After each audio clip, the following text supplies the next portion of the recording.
to keep your cameras on during the course of the board meeting. You can mute your microphones if you're not talking. The first item on the agenda is the report of the nominating committee, and that is Mr. Swee and Mr. Price. If either one of you would like to make the report and the motion, please. All right, the nominating committee report. Mr. Price and I have recommended that the board stay the same. Mr. Farhan Hamid, chairman. Mrs. Cynthia Lawrence as vice chairman. Audit committee, chairman, myself, Chris Sway, members Scott Lawrence and Cynthia, Scott Price and Cynthia Lawrence. Okay, do we have a motion?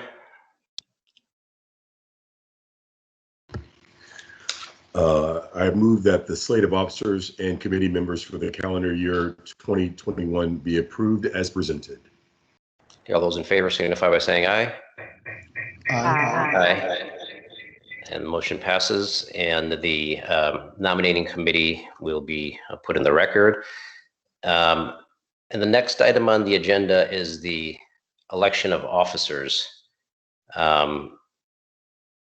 Did we just cover that, Amy, or is that something separate here?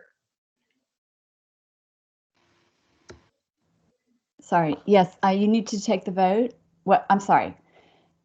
You presented the slate and then you take the vote to approve the slate. Okay, so I think we did that, but let's do it again just to be on the safe side.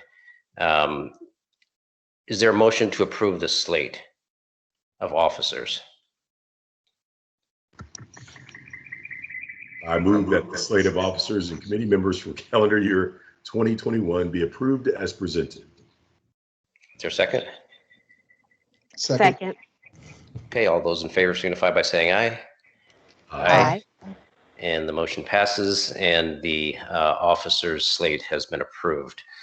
The next item on the agenda is the minutes of the last meeting of November 4th, 2020.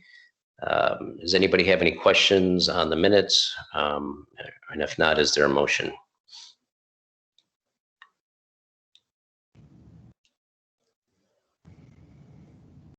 Okay, if there's no questions, is there a motion to approve the minutes? I can do it. I move that the minutes from the regular meeting held on November 4th, 2020 be approved as presented. Is there a second? Second. Okay, and please state your name. Vonda Collins, I second the motion. Okay, all those in favor signify by saying aye. Aye. Aye.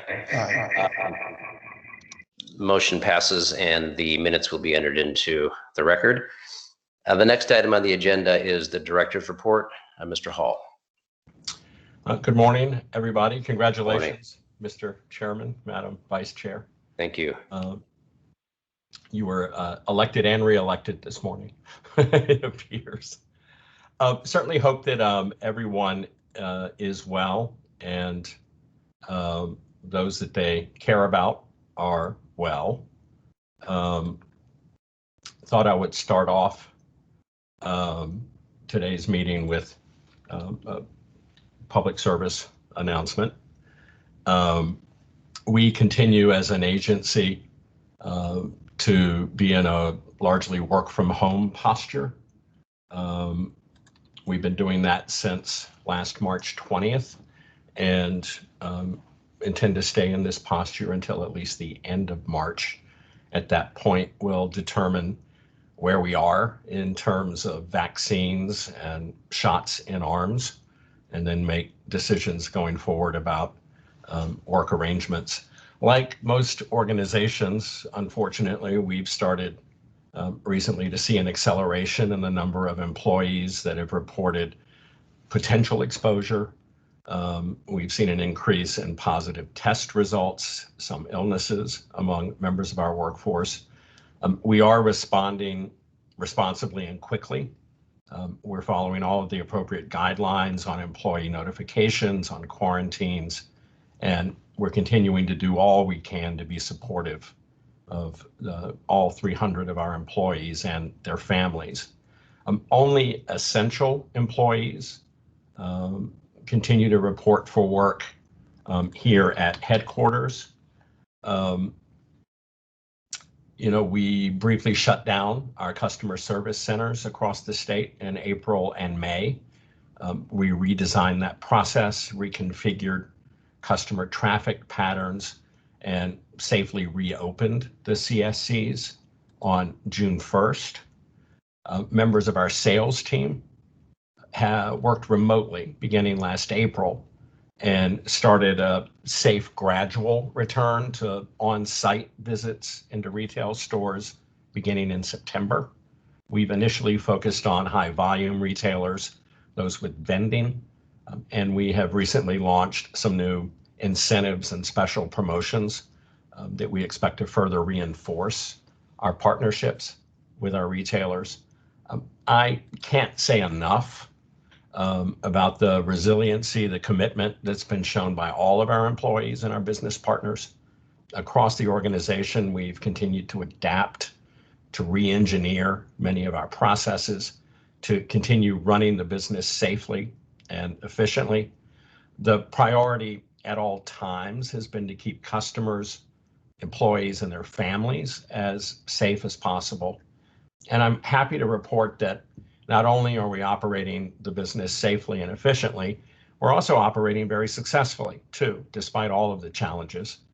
In a moment, Finance Director Deborah Courtney will walk you through the numbers for the first half of this fiscal year. That's July 1 through December 31st.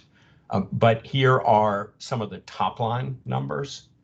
The lottery posted strong sales and profit numbers for the first half of the fiscal year. Compared to the same 6-month period a year ago, sales have increased 38%. Lottery profits for K-12 schools increased 21%.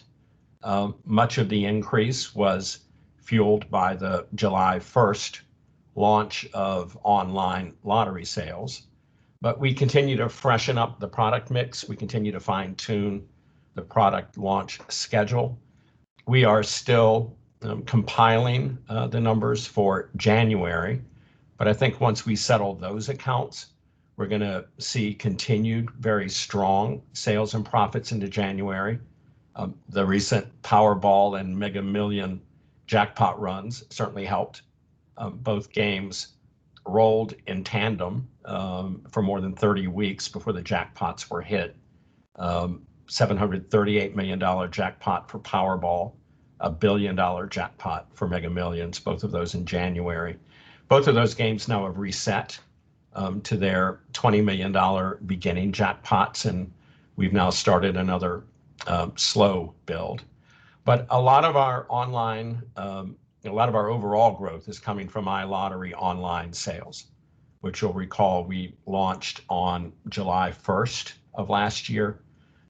That was sooner than anyone expected, and it launched more successfully than any other lottery in the country.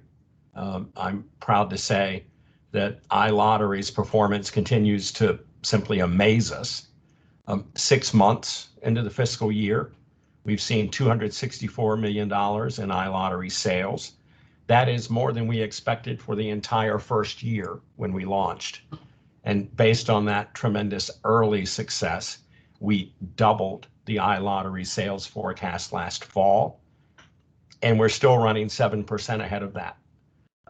Gaming revenue after the first 6 months, that's sales minus prizes, is around $35 million, again, which goes directly to the bottom line and to the support of K-12 schools. While online sales do represent a vital new tool for the lottery, it's important to point out that sales have also increased for traditional lottery products that are sold only at bricks and mortar retail. Scratch ticket sales, for instance, they're up almost 9% year over year since we launched iLottery. The daily draw games, the Pick 3, Pick 4, Cash 5 games sold at retail are up around 21% compared to last year. So we are very pleased to see that online sales are not cutting into retail sales, like we've seen in other states that have added an online platform.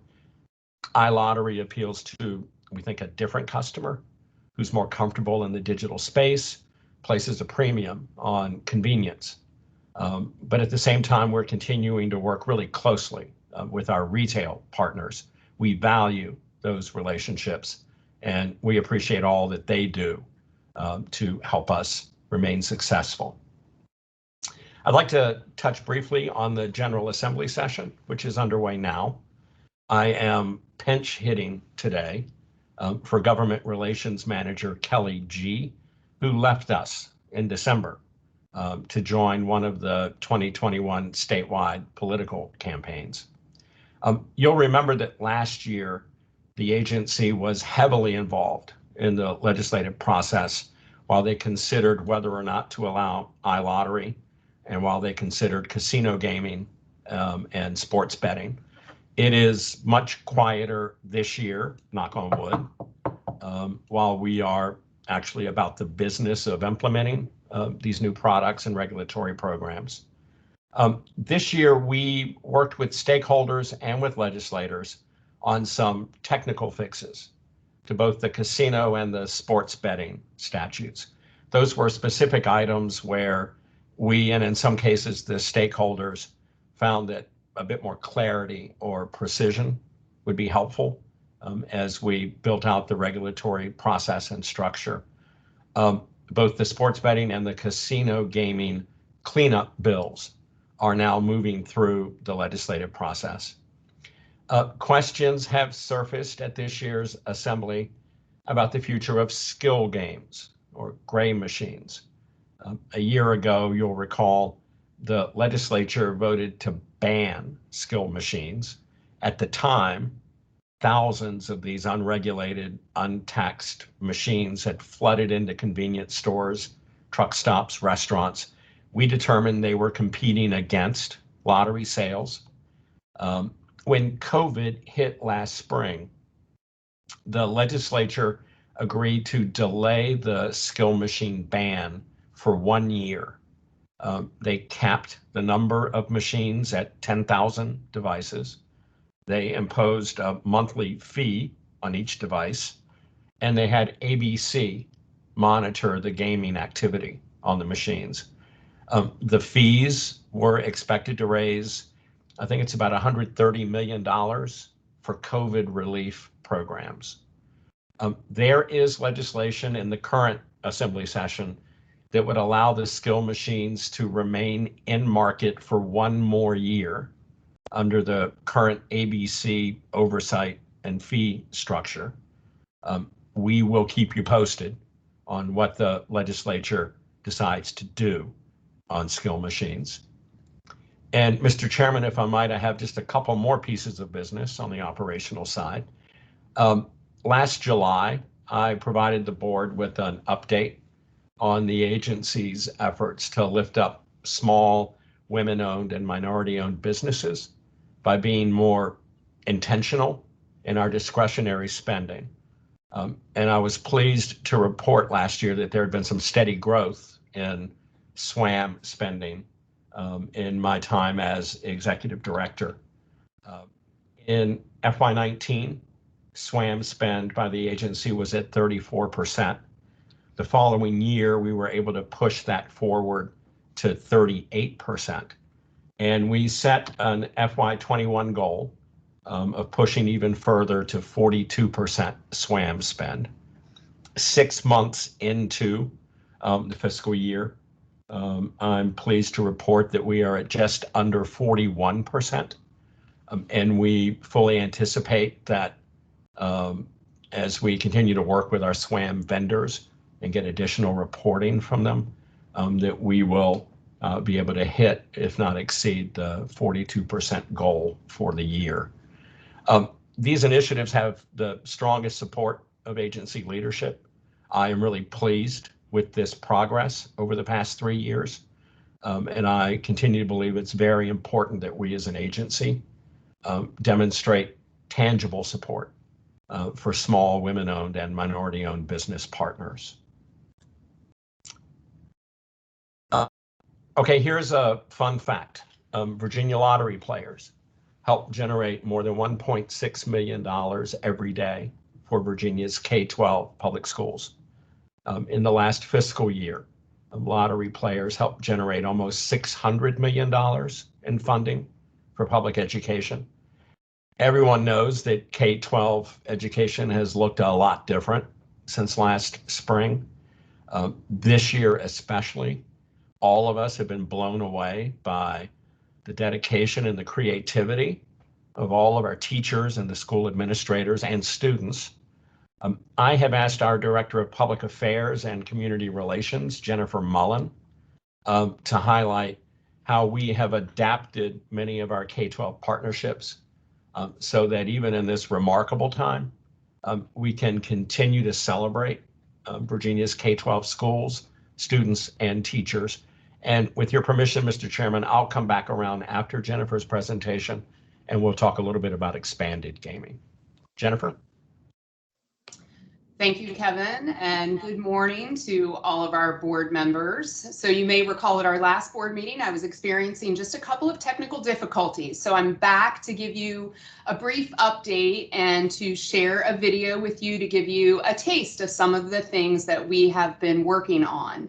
As Kevin mentioned, as we all know, at the same time that the Virginia Lottery transitioned to a remote work environment last March, so too did all of Virginia's K through 12 public schools.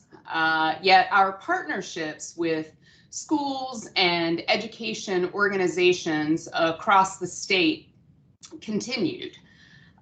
Words like virtual and Teams and Zoom calls certainly became part of our everyday language here, just as it did in the education world.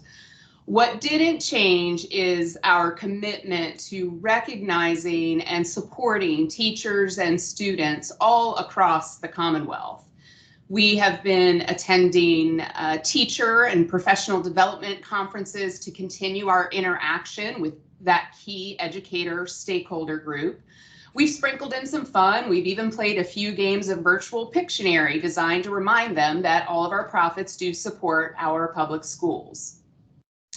Another example includes a partnership that we have with the Tommy and Kelly Show, which is a popular internet radio show in Northern Virginia that allowed us the opportunity to recognize some really awesome teachers in that part of the state. This was our second year teaming up with this duo for the fall teacher tour. And of course, like everything else, the presentations to the teachers looked just a little bit different. Back for the fourth year also is the Virginia Lottery's own Thank a Teacher art contest. So let's take a look.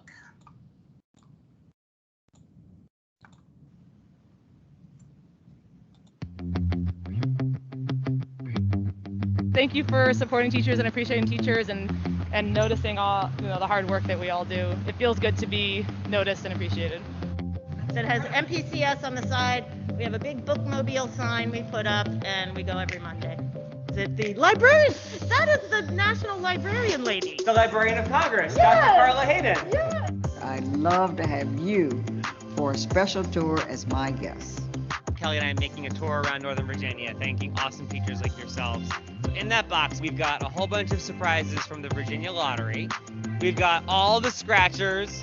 We've got Georgetown cupcakes.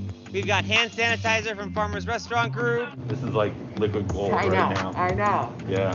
We've got awesome swag too, so there's all of the goodies in there as a way to just say thank you from Kelly and myself and the Virginia Lottery for being amazing.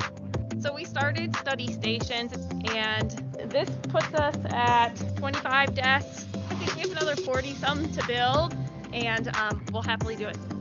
It's really amazing. Have teachers like Mrs. Eckenroe and to build desks for our students. It's fantastic.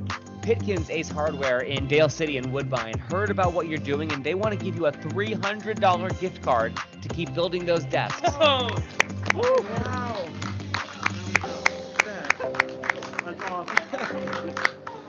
It just makes me really happy that we can make a difference and You know, it's not about us, it's totally about the kids.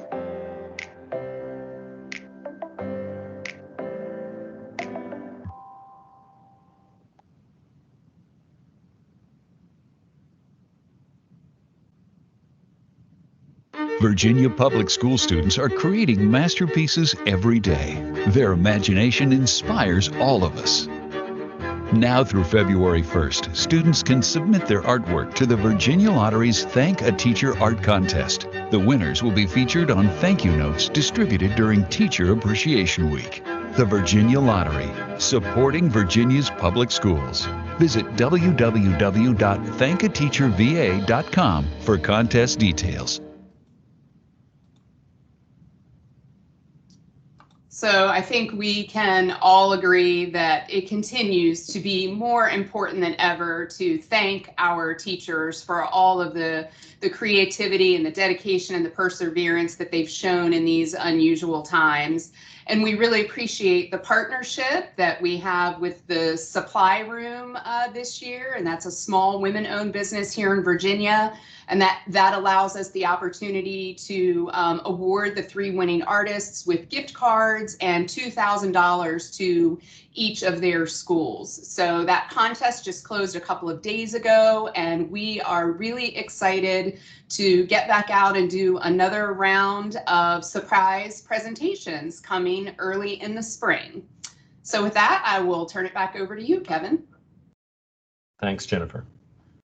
Who hasn't been blown away by how teachers and schools have jumped through incredible hoops to adapt to these remarkable circumstances? We're going to move on now to a brief discussion about the construction of the regulatory program around expanded gaming. First, though, I'd like to give a moment to our General Counsel, Amy Dilworth, who's asked for a moment to speak about your role as the board moves deeper into both sports betting and casino gaming. Amy? Thanks, Kevin. Give me just a moment to pull up my slide.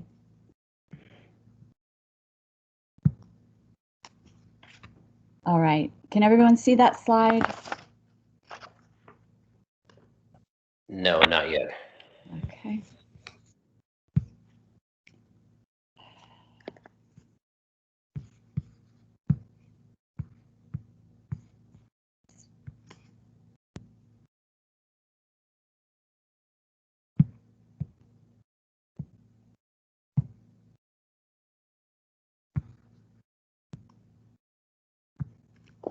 About now?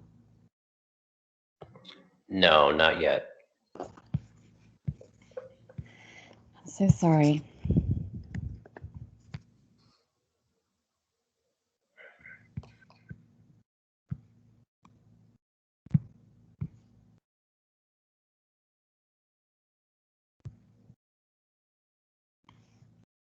Do I need to request control here? Okay.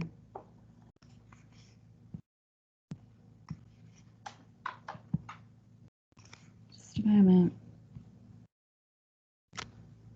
I don't have that link to request control. I'm going to need to figure this out. Kevin, can you move to the next item? I'm so sorry. All right. Later on in the board agenda, you will see that our Deputy General Counsel, Bob Fontaine, will present and walk you through 300 pages of initial casino regulations. For the benefit mainly of our newer board members, by way of introduction, Bob Fontaine spent nearly 20 years as lead counsel for Maryland's Lottery and Gaming Control Agency.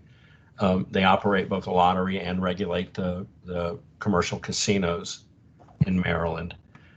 Bob is eminently qualified to help us get our casino gaming regulatory program off the ground here in Virginia, and we are very lucky to have him.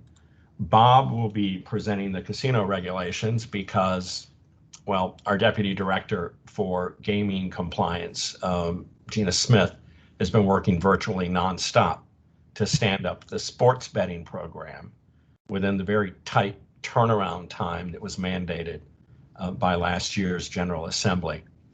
The legislation that authorized legal sports betting in Virginia took effect last July 1st. Within 2 months, we came to the board for your review and approval of comprehensive written regulations. 2 months after that, we began accepting applications for mobile sports betting licenses. And today, 7 months after sports betting became legal in Virginia, we have several qualified and licensed sports books that are in market competing in Virginia under a responsible regulatory framework that has some strong consumer protections. We are less than 2 weeks into this brave new world, and I've asked Gina to bring everybody up to speed on the sports betting program. So Gina?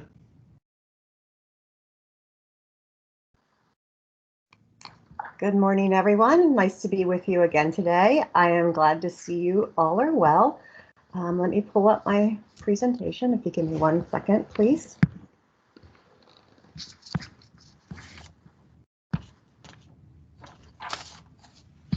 Okay, can you all see my screen? Great, okay.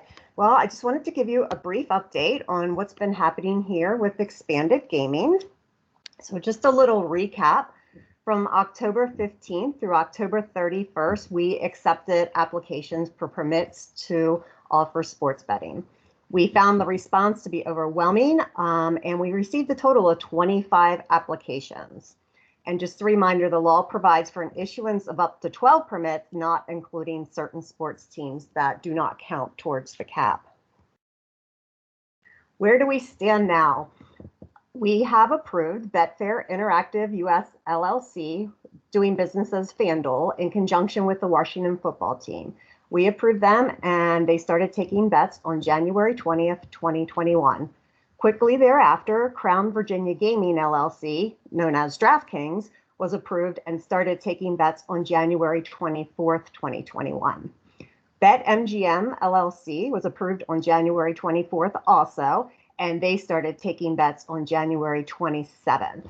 Portsmouth Gaming Holdings LLC, doing business as River Casino Portsmouth, was approved on the 26th, and they started taking bets on the 27th. Caesars Virginia was approved on January 27th, and I did get confirmation late last night that they plan to be live by noon today.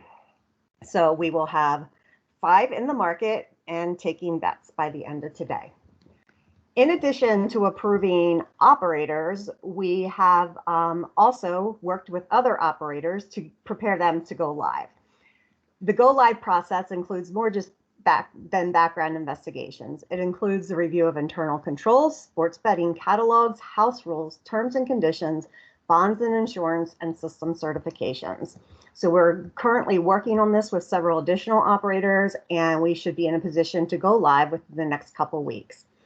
Everybody that we approve will be posted out on our website at the link, as you can see on our slide. Not only have we approved operators for permits, we've also approved suppliers. There's 6 suppliers that go hand in hand with our permit operators, and we've approved over 50 vendors. And it's necessary to have all these approvals before the operators can go live, because their vendors need to be licensed also. Operators are required to report revenue by the 20th day of the next succeeding month. Therefore, our first reports are due in by February 20th.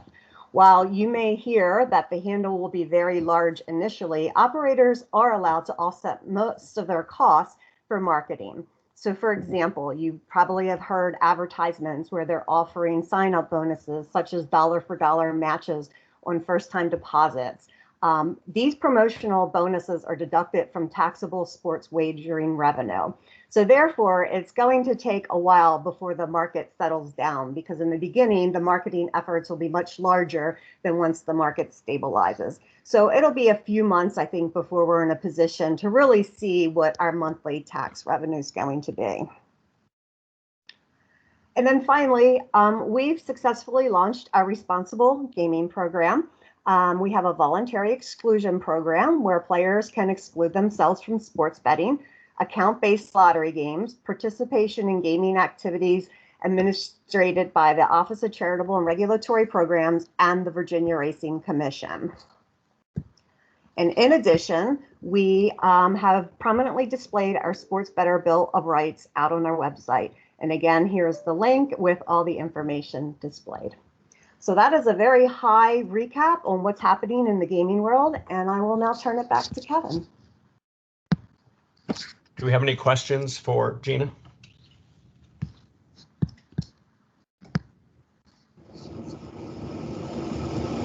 I know. Just one question, Gina. So I don't know if we've gotten a report, or can we get a report by the next board meeting of the companies that have been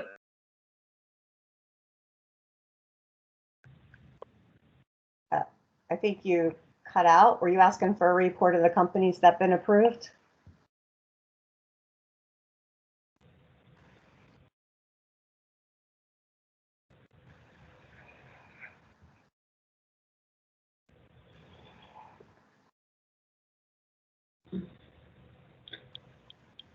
Well, this is Cynthia Lawrence. While Mr. Hammond is rejoining us, question on advertising. I was noticing the increased number of ads for those operators that you cited.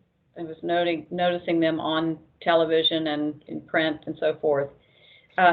Do we monitor their advertising like we do our own advertising? What kind of external communications, or do they have any limits on that according to our rules? They don't have any limits, and our regulations specifically state that we do not have to approve advertising in advance.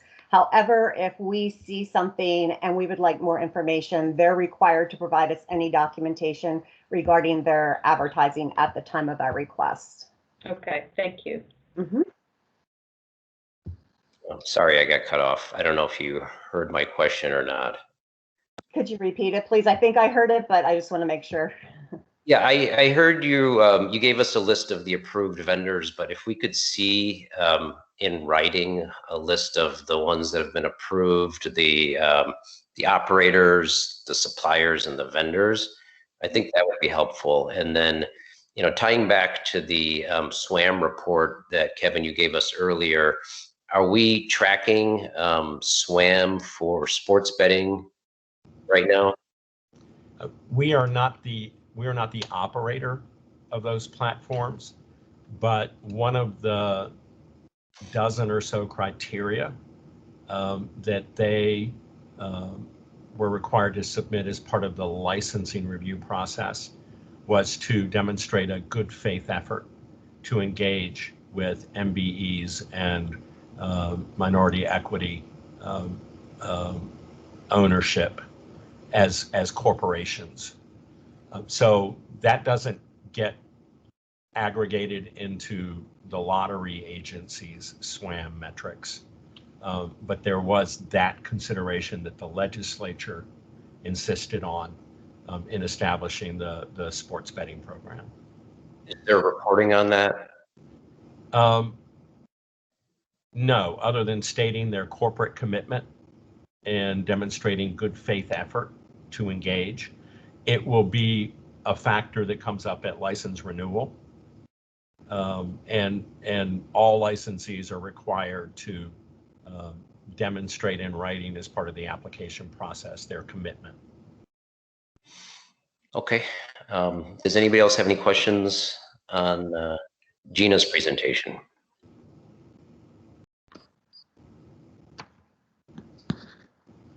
Okay, thank you very much. You know, I'm sorry, Mr. Chair. Yeah. Mr. Chair, this is Amy.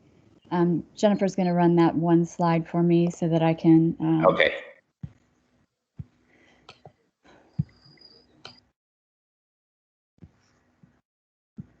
All right. Wanted to talk to you guys just briefly.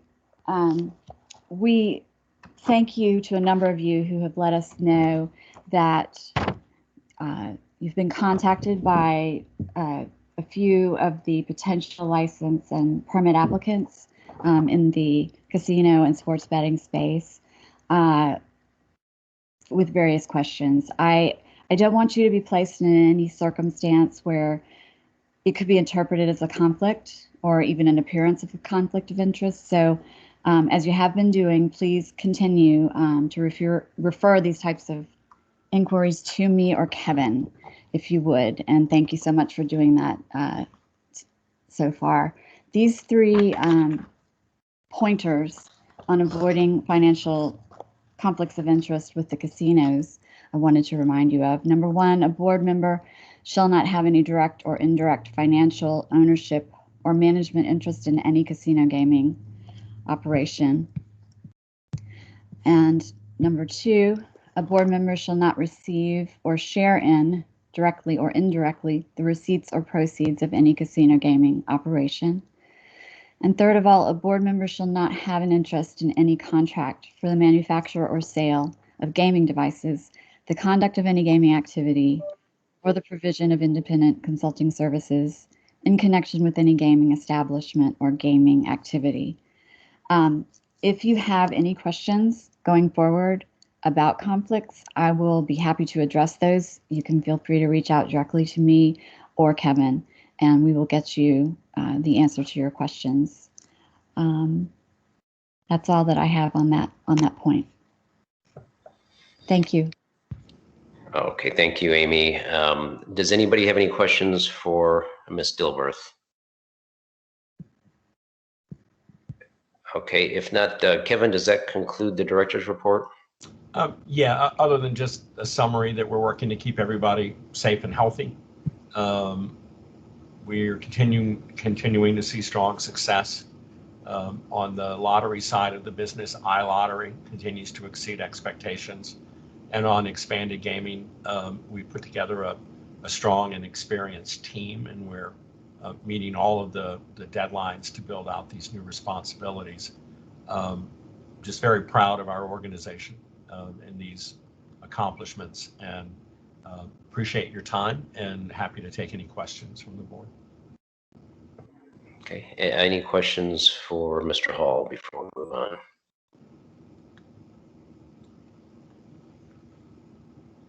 Okay, well, let me just say, first of all, I'm glad that everybody is staying healthy and following precautions. The iLottery sales have been astounding, and I congratulate you, Kevin, and your team, especially Mr. Wesley, on that. I think that's tremendous. I'm glad we're also continuing with Thank a Teacher. I think that's important, especially to get the message out and remind the citizens of the Commonwealth that these proceeds do go to the schools and are helping the kids, and that's the reason why we're all here. So I appreciate that, and great job as we move forward. Thank you. The next item on the agenda is the financial report. Miss Courtney, are you here? Yes, sir. Good morning. Morning.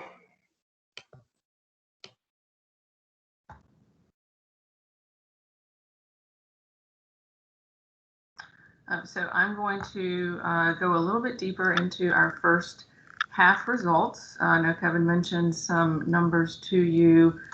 And before I actually get to the numbers, I would like to just go through and highlight a few things that I think are important as we remember comparisons to prior year, and that they are really very strong for a few reasons. So just a reminder that FY20, we saw sales and profits affected by two key negative factors. The first of which was the expansion of skill machines in market, where we sell our products that happened significantly and quickly, and we did estimate that our lottery sales, in particular of scratch games and our daily games products, would be affected by about $140 million in sales and $40 million in profit. And that estimate tracked really very closely through the year as the impacts of those skill machines. The second significant factor obviously was the pandemic and the significant effect it had on retail markets. And as those markets made changes to be able to stay open safely, we did see some rebounding in our sales activity, but those two things did affect our FY20 sales and profits. Even though we finished the year close to forecast, it was a lower year. So when we look at FY21 compared to last year, we would expect to see a more positive growth. The forecast anticipated a return to the more normal growth rates from the declines that we saw in FY20.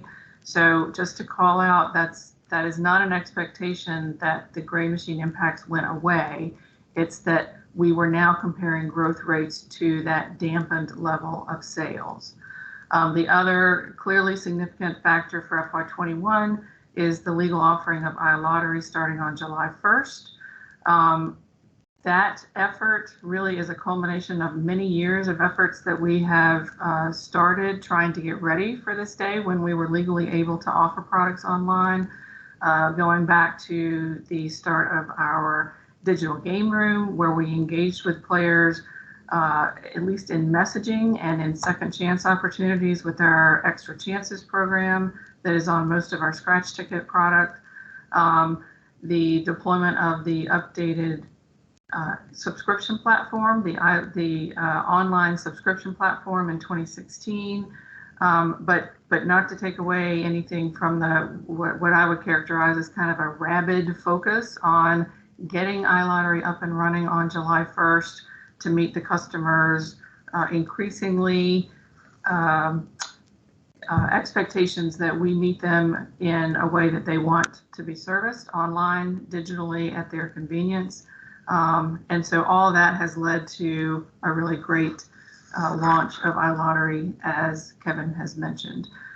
We also deployed the Keno game at all of our lottery retailers this fall, and we hope to see that expanding as the entertainment venues start to open back up. So now to kind of dive into the numbers a little bit, I'll try to track you through. I know there are a lot of numbers on this chart, but the first figures are showing FY21 in the first half. Again, I'll just remind you, these are unaudited figures for the first half. So sales, and then compared to last year, and then finally on the right compared to where the updated forecast that the board endorsed at your last meeting in October, showing the variance from there. So our total sales are up over 37% in the first half. Again, just to kind of race down to the bottom here, this instance category, these are the instant games that are available online through the legal iLottery platform, which is new, a new delivery channel, a new product. That is 2/3 of the growth that we have seen.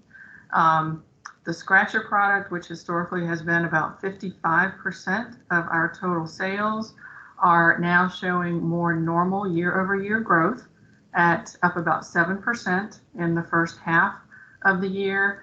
But you can see very close to what the updated forecast expected through the first half of the year.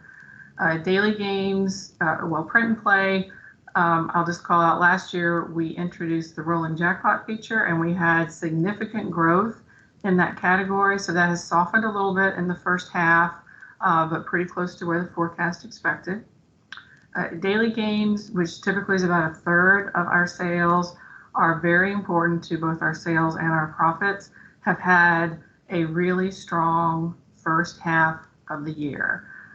So this is a result of, I think, two main factors. One is, again, a reminder that we're showing growth over last year, and last year's numbers were down So this is more normal growth, but it's stronger than normal because these games have also experienced payouts, which are closer to the normal expected levels for those games. So that has also helped the game sales.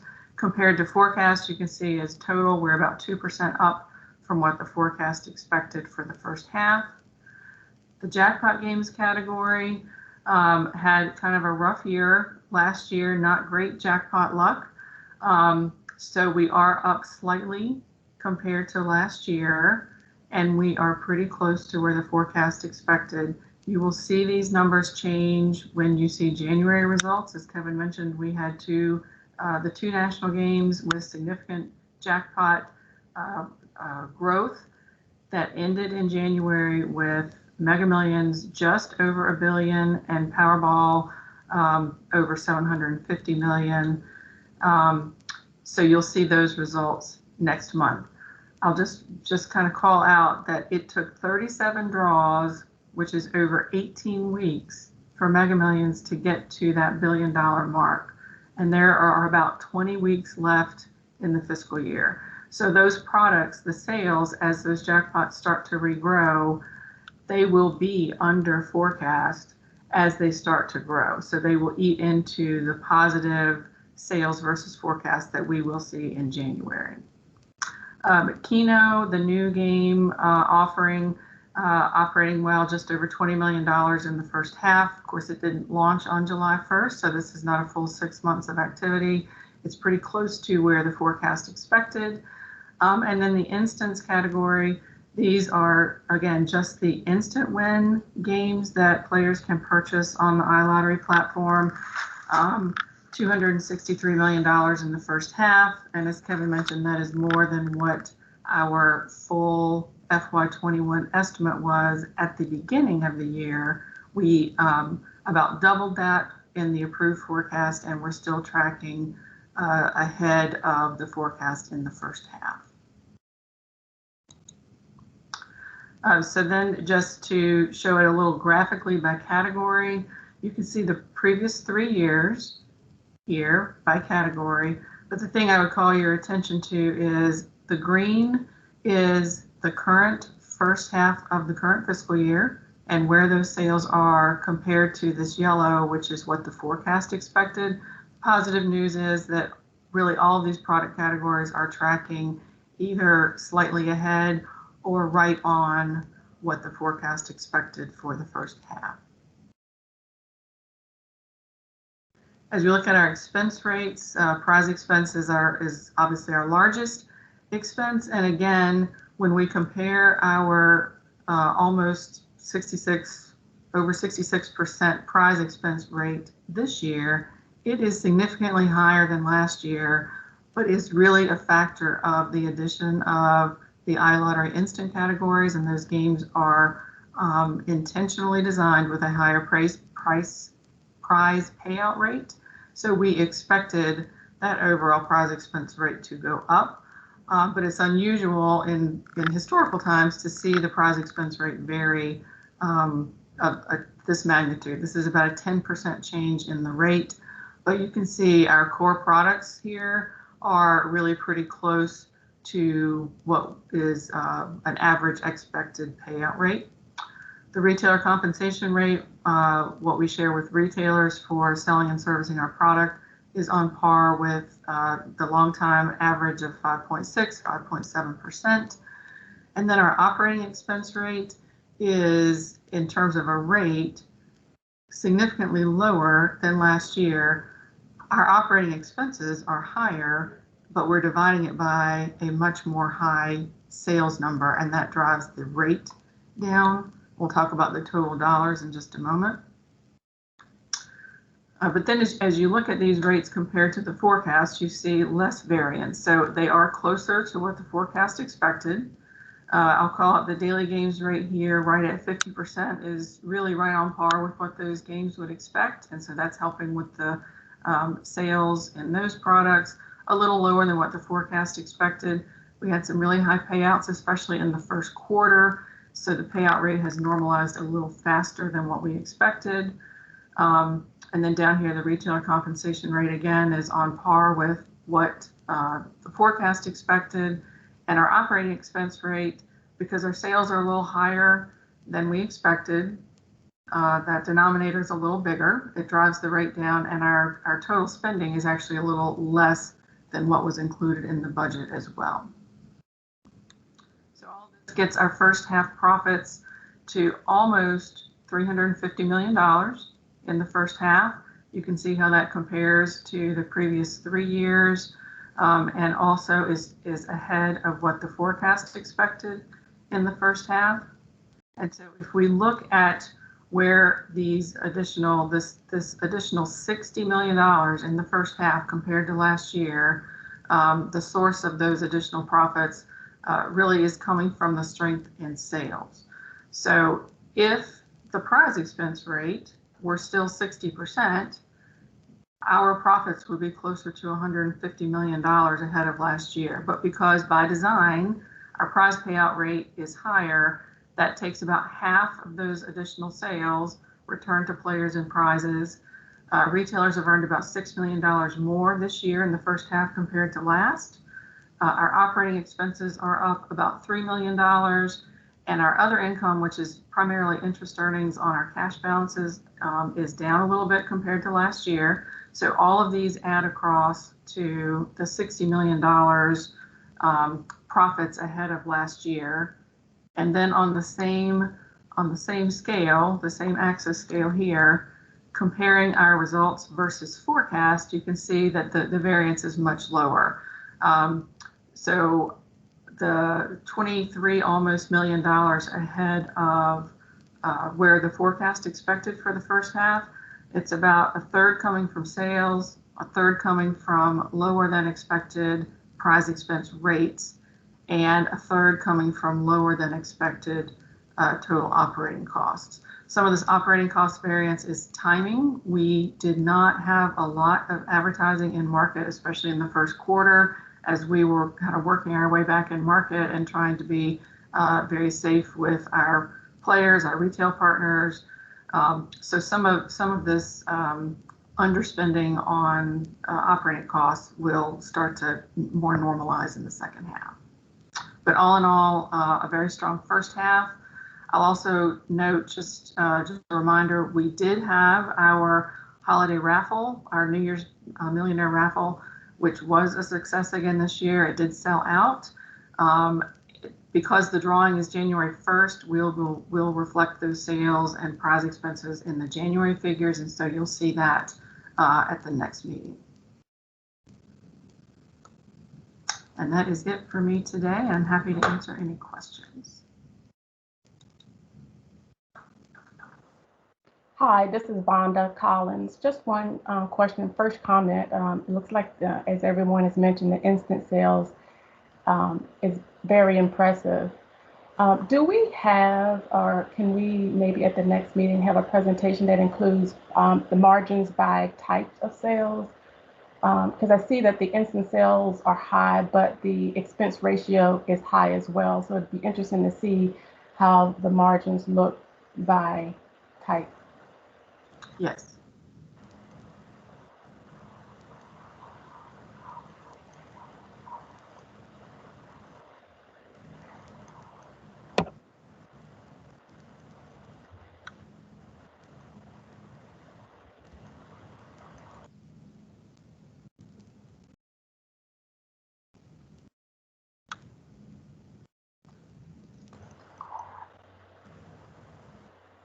Okay, I think is anyone else asking a question? Thank you all.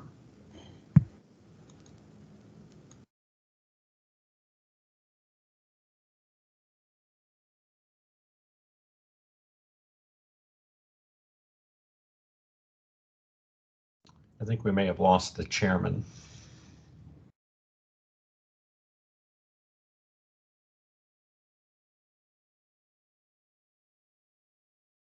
I'm texting him right now.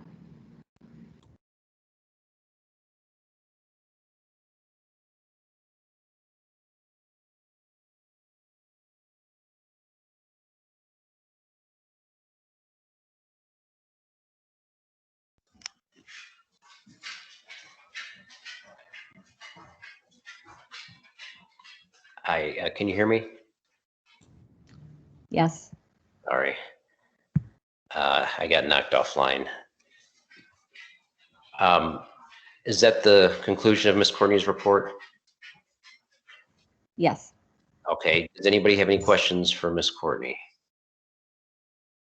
I think they've been asked. Okay, let's move on to the next item on the agenda, which is board issues. And the first item is the audit committee report. Mr. Swee, do you have that report? I do. All right.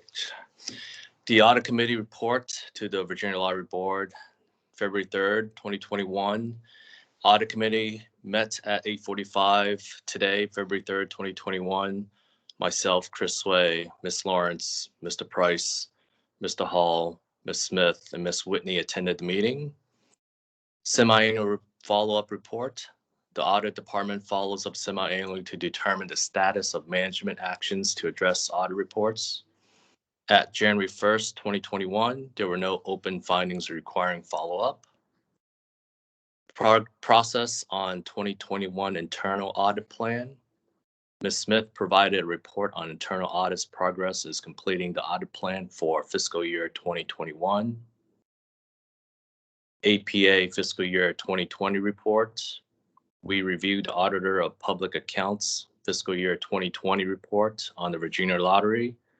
This report states our audit of the Virginia Lottery for the year end June 30th, 2020 found the financial statements are presented fairly in all material respects, no internal control findings requiring management's attention, and no instance of noncompliance or other matters required to be reported under government auditing standards. Our next meeting, the committee will hold its scheduled meeting on July 21st, 2021.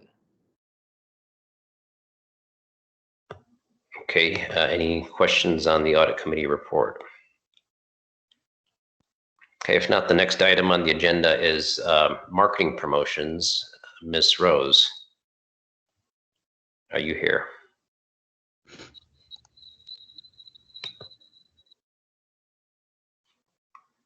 Ms. Rose, can you hear us? Yep. Okay. Sorry about that. Good morning. I Morning. have two promotions for you this morning. The first is a consumer incentive for print and play. As Deborah noted, our print and play sales have been a little bit soft, so we'd like to offer a promotion to encourage our $5 players to move up to a $10 ticket and also reward them with a trial of the print and play rolling jackpot ticket. So we'd like to make this offer available in April.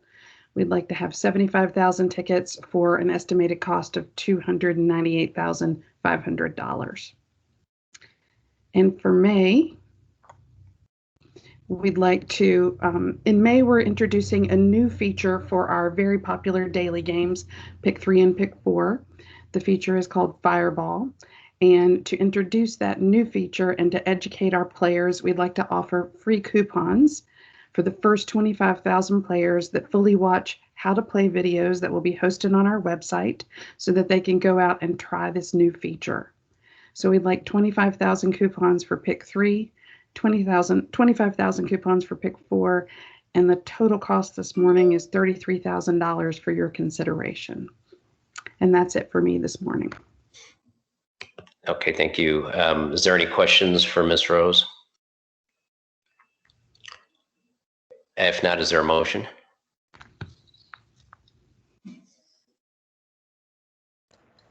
Vonda Collins motion that the promotional funding for the print and play promotion be approved as presented.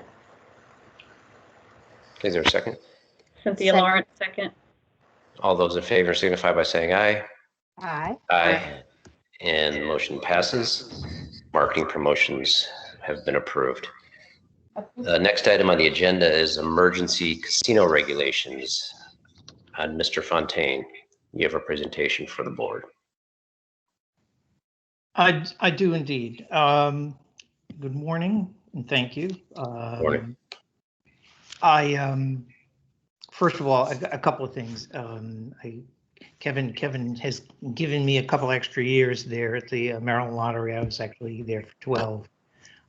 not 20, although sometimes it feels that way. And he also failed to mention the pop quiz on the regulations that'll be following the meeting. Could you hold on just a second, Bob? Sure. Chief, do you have a question? Was there a second motion that needed to be on the pick 3 and pick 4 with the Fireball promotion? Yeah. We did get a second. There were two motions. I think Yes, we we took them together. Oh, we did? Okay, I'm Yeah. sorry. That's okay. Thank you. I'm sorry, I did mention the first promotion, but not the second. Okay. Amy, should we go back and review that? We should go back and review it so that the minutes accurately reflect what the board approved. Okay. Good catch, Chief. Vonda, do you mind making the motion again? Absolutely, and I'll do both together. Vonda Collins, Okay. motion that the promotion funding for the print and play promotion be approved as presented. Additionally, the motion that the promotional funding for the pick 3 and pick 4 with Fireball promotion be approved as presented. Cynthia Okay. Lawrence, second. All those in favor signify by saying aye. Aye. And the marketing promotions will be approved by the board. Thank you very much, Chief. Do you have another question? No. Okay, thank you. And Vonda, thank you. Bob, sorry to interrupt you. Please continue. Quite all right. Quite all right. First of all, I want you were in the process of correcting Kevin. I don't want to interrupt you there. I've finished with that. Okay. And I want to acknowledge that the bulk of these, the size of them, they appear daunting. It's a lot of material. But I also want to suggest that this is not going to surprise the industry. This is the type of regulatory scheme they expect. And frankly, I think they'd be surprised if they saw something that was substantially different than what we have here. Our goal is to maintain some flexibility for the operators, but have that flexibility within a structure of positive and meaningful regulation to maintain the integrity of the gaming in the state. Next slide. There we go.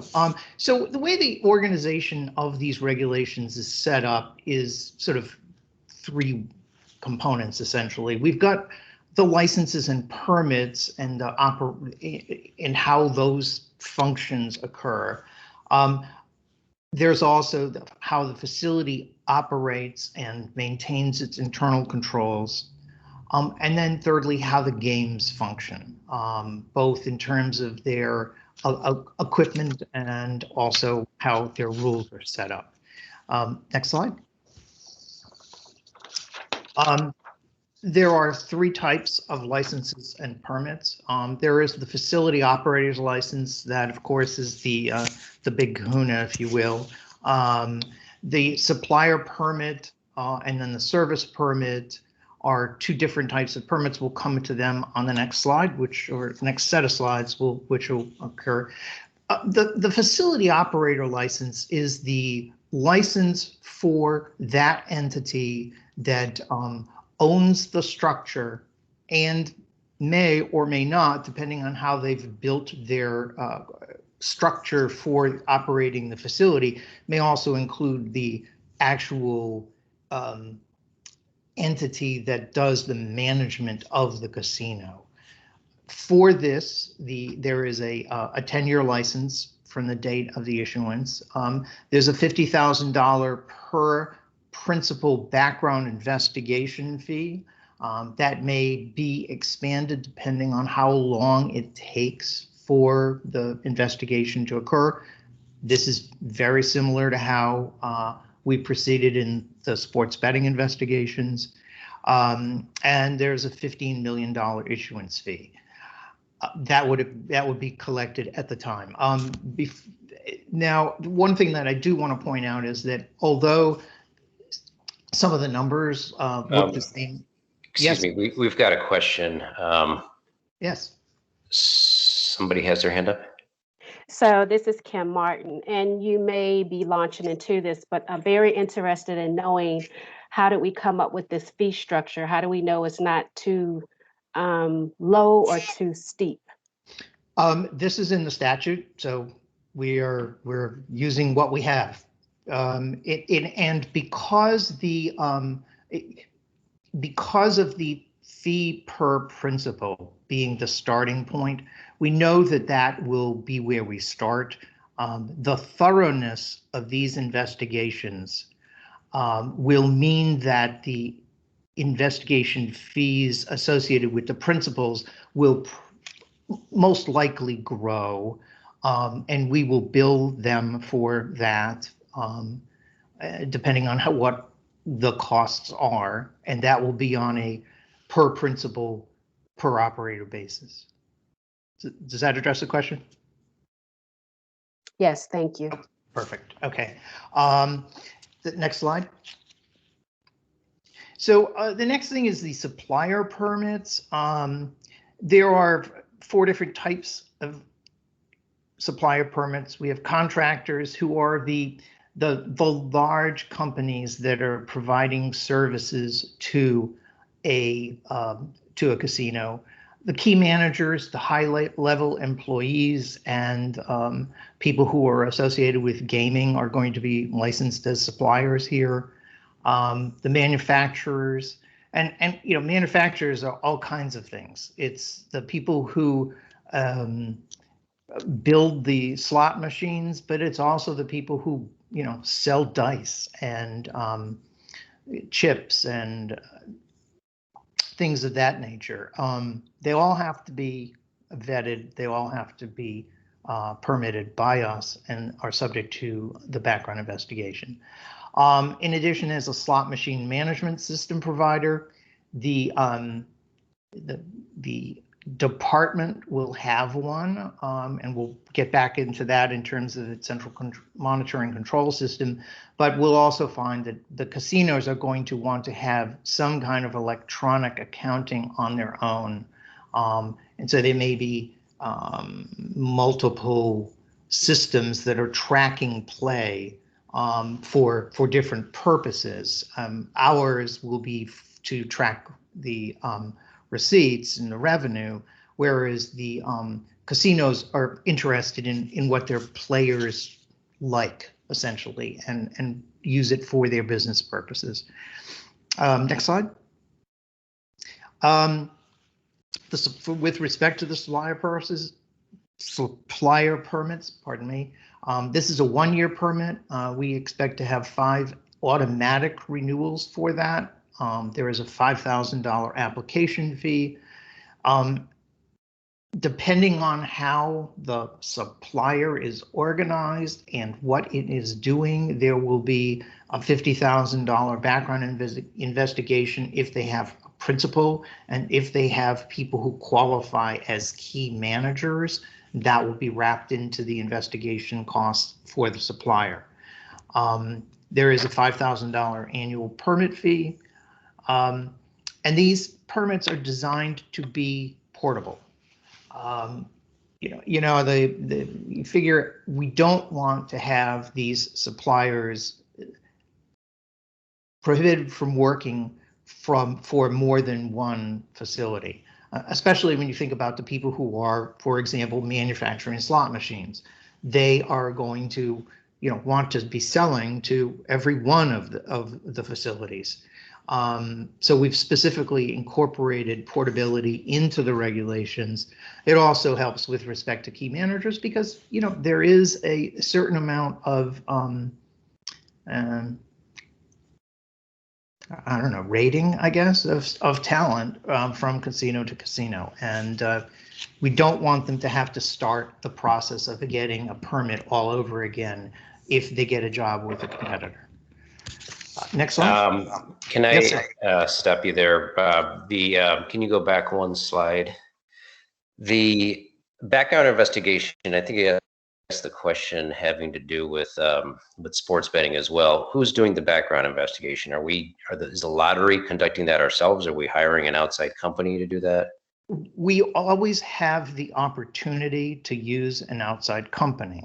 And for the sports betting, we basically have been forced, I don't want to speak for Gina, but to a large extent, we have been obligated to use an outside investigating contractor because we just simply don't have the talent yet. It's our expectation that we will have our in-house investigation team ready for the time at which we start accepting applications.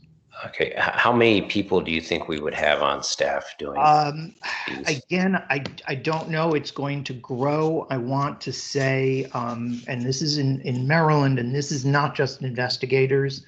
In Maryland, I want to say there are 175, 200 staff. Okay. On the gaming side. And what types of things are we looking for? I'm assuming we're looking for financial improprieties, things like that. But what else are we looking for? Again, the level of investigation depends on the type of position the person is going to hold. And with respect to the facility operator, it's the highest level. The suppliers, for the most part, are not that far behind them. We're looking at long-term, employment, holdings, backgrounds in terms of criminal activity and as well as financial activity. Look, the casino industry, particularly if you go back 60, 70 years, had some unsavory characters in it. And the modern regulatory protocols are a response to that, and to make sure that the people who are benefiting financially as owners and who are operating as operators are completely above board. And I understand that. Now, the question I have revolves around recent events having to do with overturning the U.S. presidential election. Will we be looking at social media posts in this background investigation? I believe that is something that is looked at, yes. Yeah, I think we should. And I think it's important to have our investigation include any efforts to overturn the U.S. presidential election, because that is anti-democratic. So I think we need to look into that. And Chief, you have a question as well. Yes, on that 1-year permit with the 4 automatic renewals, do we have safeguards built into that on those automatic renewals? Absolutely. Absolutely. Thank you for asking that question. Every one of these licenses and permits has an affirmative continuing obligation on the part of the applicant or license or permit holder to notify the department anytime there is a change in circumstances or a change in any information that was submitted.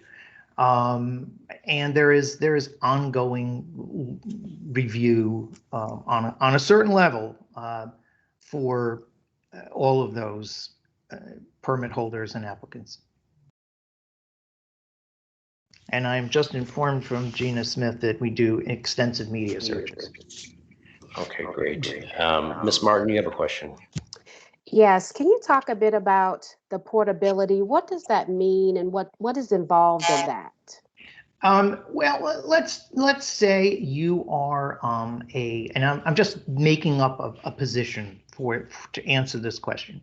Let's say that you are a slot machine manager at Casino A. Casino B, and your application for that job and for that supplier permit as a key manager was paid for by Casino A. because it's part of the application process for the casino itself.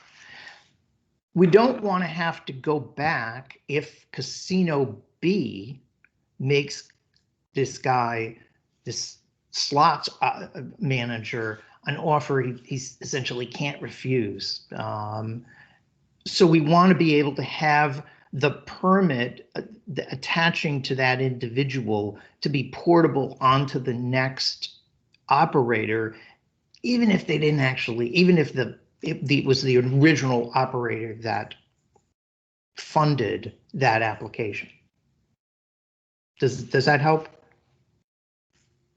Yes, thank you. Okay, and to be fair, when we come back, when we move into the service permits, it's going to be even more significant because we're talking about some of the lower level employees who there's an awful lot of movement around. So we're service permits. This is the largest group of permit holders. There are going to be literally thousands of individuals who hold permits under this section. The gaming employees, the people who are like this dude here, dealing cards, the people who are working on slot machines, these are the gaming employees. The non-gaming employees are people who are working in the restaurant, the cocktail servers, that may be on the floor but don't necessarily need to be vetted at the same level as a gaming employee. The people who are parking cars. But we want to be sure that every one of those people who's working in a casino has had a criminal background check and has had some kind of due diligence to make us and the public feel comfortable with the level of scrutiny we're looking at the people who are handling, all kinds of things. There's also. Yes. Sorry to interrupt you, Ms. Collins. Yes, you may get to this, but I was interested in hearing a little bit about the monitoring and ongoing compliance with the regulations. Virginia Lottery Board's involvement, will some of it be contracted out? Will it be done by?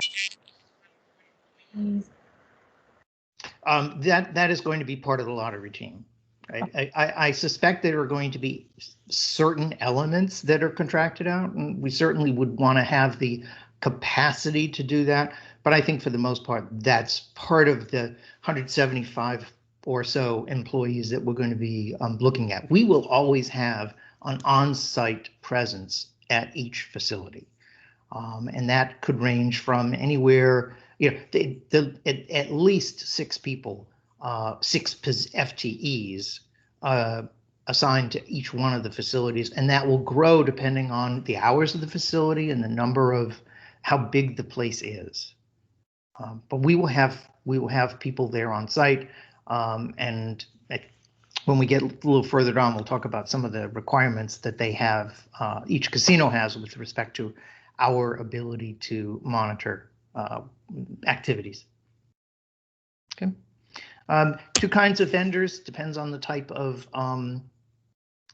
types of services and the dollar value of those services. Cleaning services are one thing, but the people who are providing minor services, it is a fairly modest investigation, but we do investigate them, and we do make sure that we know who the people are who are working in a facility. Next, to this end, the service permits have a 5-year term, a $500 cost per applicant. The possibility still exists that there's a background investigation fee for a principal, but that is not going to be for all of them by a long shot. And service permits also are designed to be portable, so that again, if you have a guy who's a dealer in one place and gets an offer in another casino, we want to encourage that, because it actually gets, particularly in the early days, we'll find that the first casinos, and they're going to scream about this, just so you know. The first group of, because the first casino open will hire and train all of its people, and then the second casino to open will raid them to have people who are experienced in the casino industry in Virginia working for them on their team. We saw it in Maryland. I'm certain we're going to see it here, at least on some level.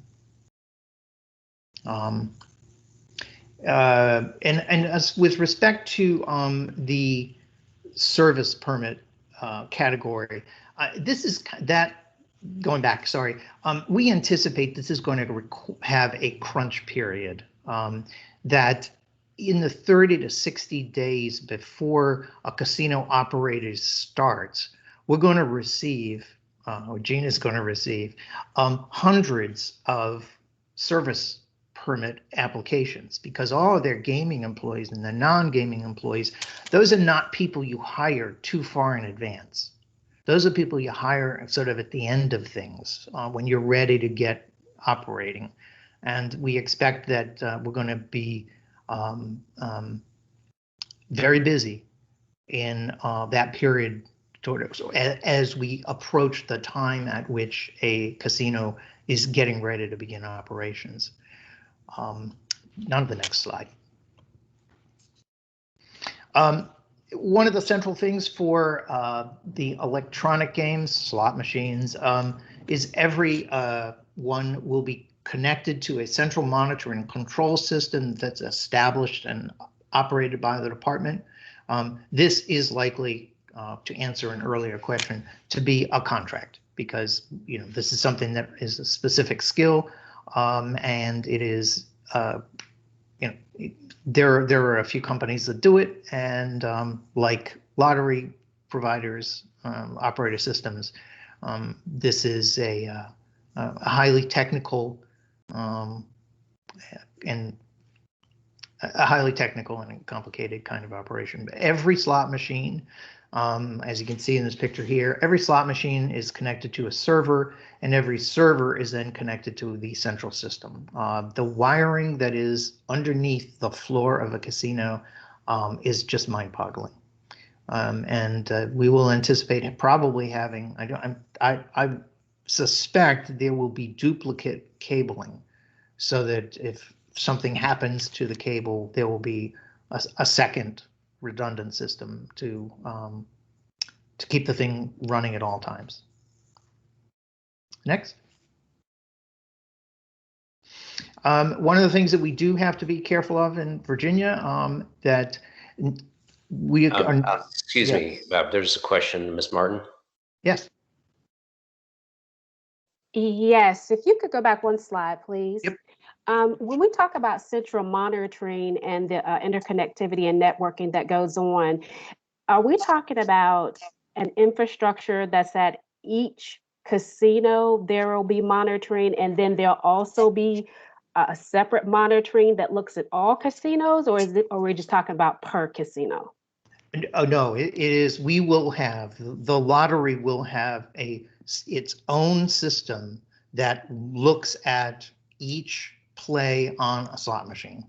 We will have our, let's assume it's a contractor staff with cameras looking at statewide slot machine operations, looking for anomalies, looking for things. It will also register the sales and register payouts, so that we know what our tax is for all the slot machines. That's all done electronically. So is our current IT department staff to do this additional work? And are the current IT staff involved in the planning and the architecting of this central monitoring system? I don't believe that they are in. This is a different kind of system than a lottery system. So the answer is yes and no. Yes, they are going to be involved in sort of creating it, or looking at it and monitoring it, monitoring contract compliance. But it's more of a gaming function, frankly, than the IT department that we currently have. I hope I'm not speaking for Gina on this one. Gina, you might jump in if there's anything to add. Yeah, so basically with the slide you're looking at right here, that will be the vendor that will set up the central monitoring and control system, and the vendor, whomever they may be, will wire everything in the casinos. And then what the vendor will do for us on the gaming side is we'll be provided access to various reports that show the gross gaming revenue. And also, as Bob mentioned earlier, each casino will have their own accounting system. And we'll request the casinos to feed us daily, monthly, whatever, to be determined, files of their data, and then we'll sit and we'll compare the two. And then that's how we'll have assurances that everything agrees and what our revenue should be. Excellent. Okay, thank you. Okay. Mm-hmm. And I think what we found in Maryland is that the deviance from what we expect and what we actually obtain on the electronic records is really very remarkably small. You know, it's these things actually work.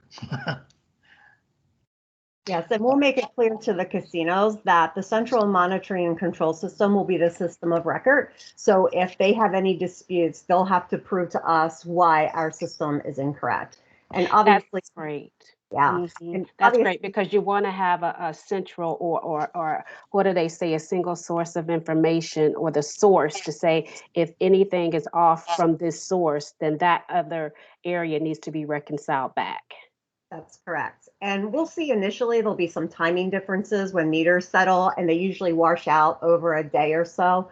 But as Bob said, we saw very little differences in Maryland, and we expect the same here.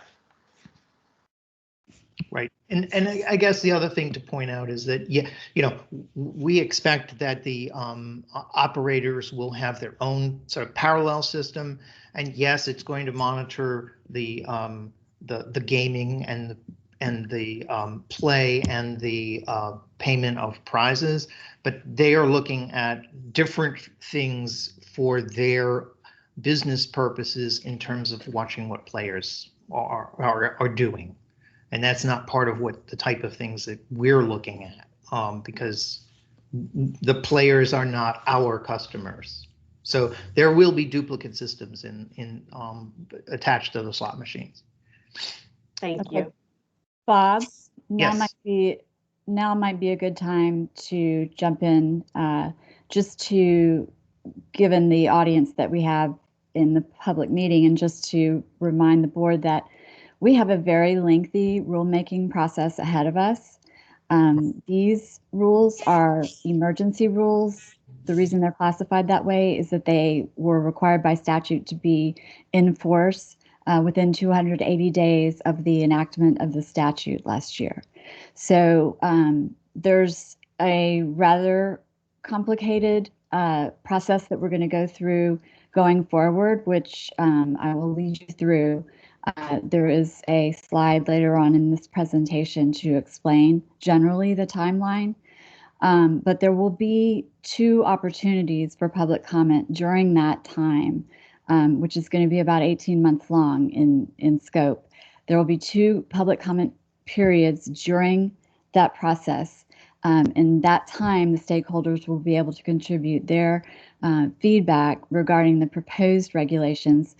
These are emergency regulations. The proposed permanent regulations will be different.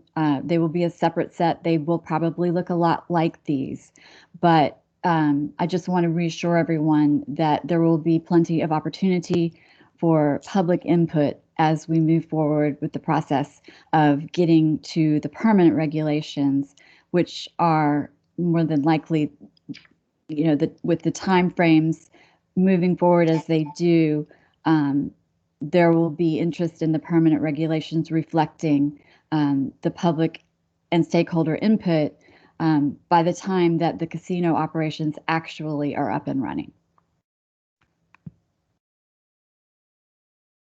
Thank you. We'll come back to that too. A couple of important things about Virginia law with respect to casinos, because gaming wagers can be conducted only with tokens, chips, or electronic cards that are purchased from the facility operator. Casinos are not allowed to accept cash directly for gaming, nor in Virginia are casinos allowed to extend credit to players. The regulations reflect that reality. Next. With respect to responsible gaming, this is an important part of what we're doing. Obviously, no one under the age of 21. There is signage required for these types of things. They are obligated to remove people on the floor, and there will be, sanctions that occur as a result of violations of any of this stuff. There will be a voluntary self-exclusion list, and part of the package that is before you today is a change to Chapter 60, which was the responsible gaming section that we provided when sports betting went into place. But because we weren't sure about what was going to happen at referendum, we did not put casinos in that original Chapter 60. The amendments to Chapter 60 will incorporate the casino responsible gaming program into the voluntary self-exclusion list of Chapter 60. There is a mandatory exclusion list to keep out ne'er-do-wells, for lack of a better term. That will be maintained by us and distributed as well to the casinos. And every facility has to have a responsible gaming plan. How do they interact with their consumers? How do they watch for people who are having trouble? And what do they do when people express concerns that they want to limit their gaming? And we will be looking at those as part of our process. Next. The operations tax is 18 to 30% graduated tax on the adjusted gross receipts. This is in the code. It varies depending on the amount of what the receipts are.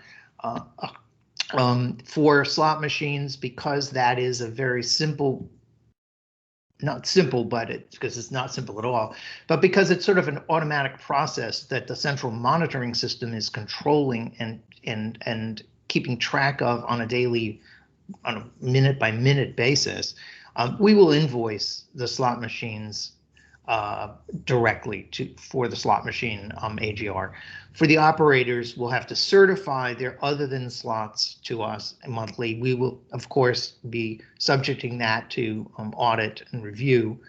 And in addition, the taxes, fees, and civil penalties will be paid to us, or will be paid as established by the Code of Virginia. They go to different places, and the civil penalties are part of our compliance and enforcement section.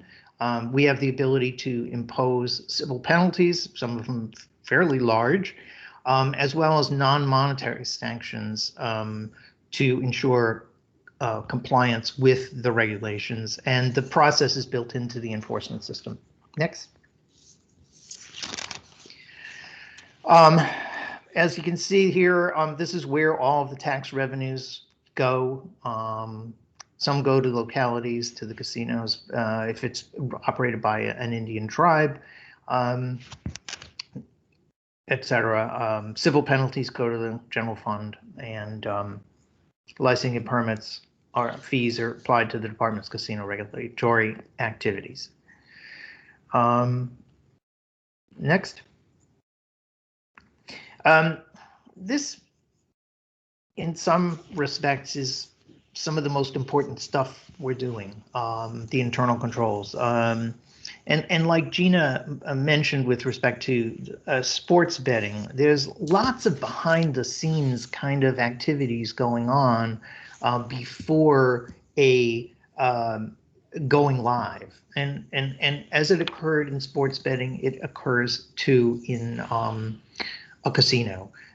They have to have administrative controls and record-keeping requirements. They have accounting controls. They have suspicious activity reports that have to be submitted to the federal government for anti-money laundering purposes. They have to have a compliance program that tells us how they're going to ensure that they are doing the right thing. And they have to submit their surveillance, security, and internal audit standards to us. Most of these internal controls have to be submitted to us 60 days before their opening.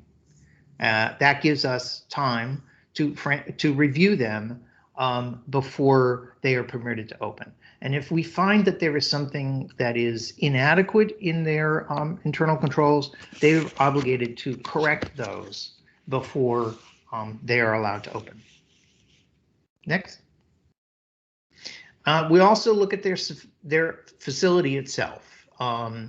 They have to provide a secure, surveilled, climate-controlled computer space for the central monitoring control system contractor that we have.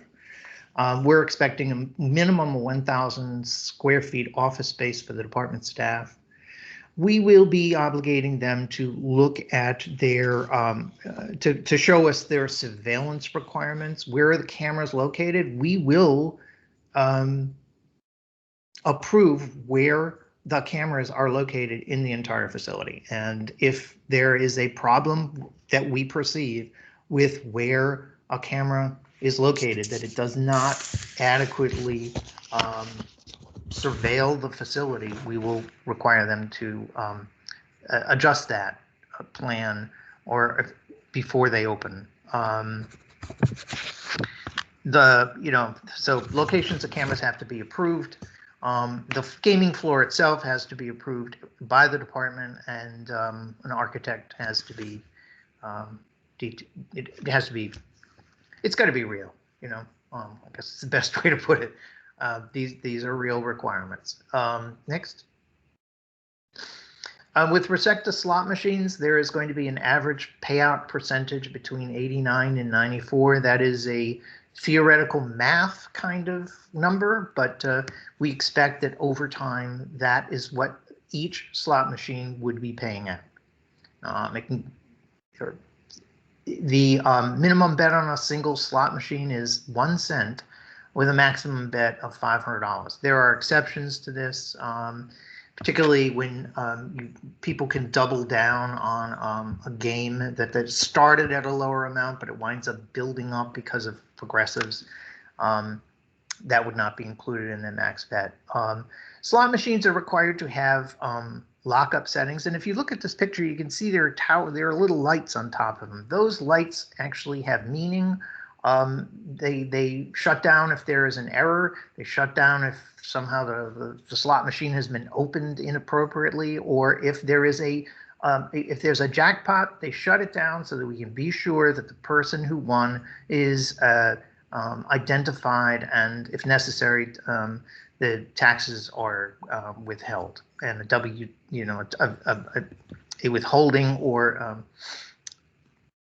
a statement is issued so that everybody in the federal government gets their share.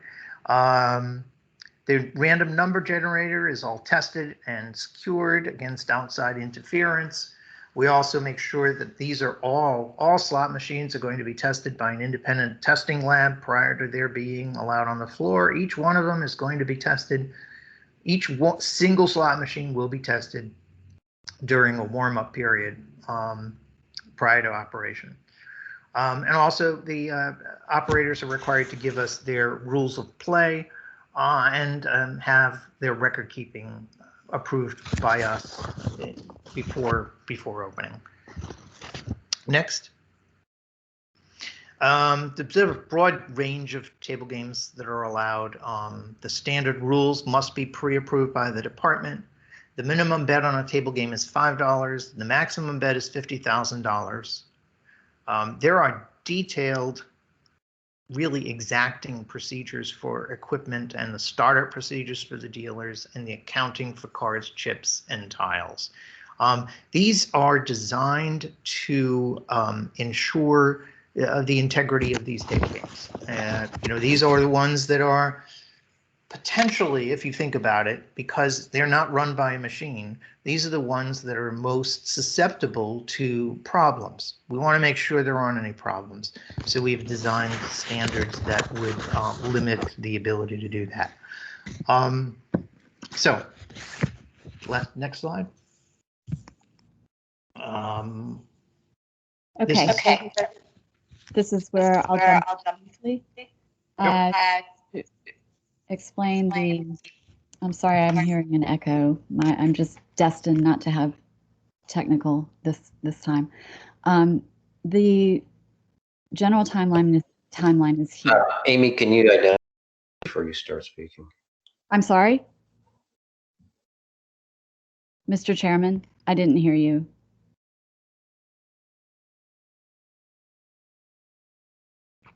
Bob, can you hear me? I can. Yes.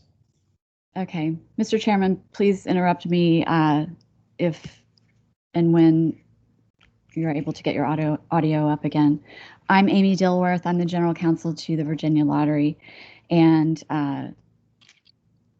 thank you, Bob, for doing such an amazing job on this very difficult subject.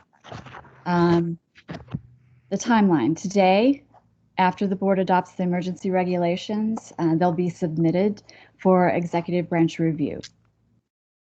They will need to be approved by the governor. We can't control his schedule, but we do very much hope that he will have approved these emergency regulations by our deadline of April 7th, which is when our emergency regulations are required to be effective under the enactment clause of the statute. At the end, I'm sorry, on April 20th,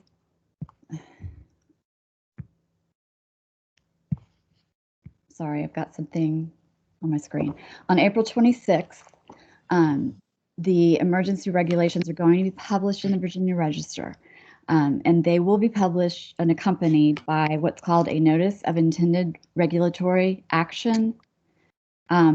That piece of paper gives public notice that the agency is preparing to begin the proposed permanent rulemaking process. That is all that's happening on April 26th, is that we are notifying the public that we are preparing to begin our permanent rulemaking process. There will be a 30-day period following that announcement where stakeholders can submit public comment about our intention to begin this regulatory action. It will not be a public comment period to accept comments on the emergency regs, because those emergency regulations will have already been in effect.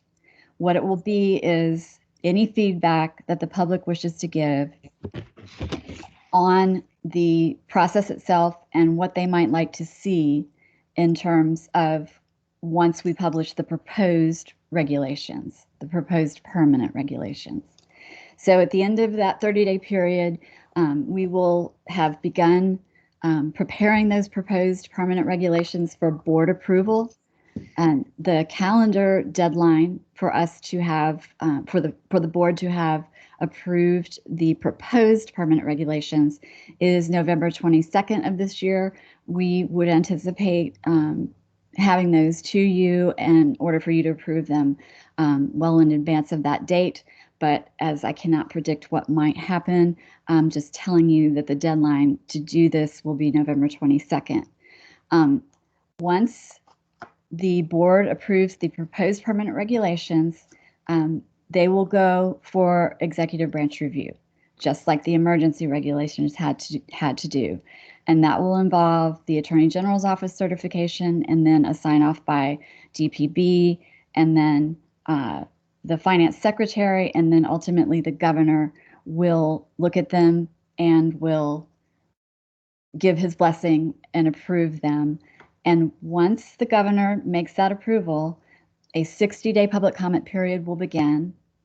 And this will be the 60 days during which all of the stakeholders and members of the public can actually submit their feedback on the proposed permanent regulations. This will be the opportunity for receipt of any comments and any feedback and input regarding things that the stakeholders might wish to see that we have not included, or they may wish to comment on certain details that they believe could be amended or changed in some way, and then we will be able to consider those public comments. At least 15 days before at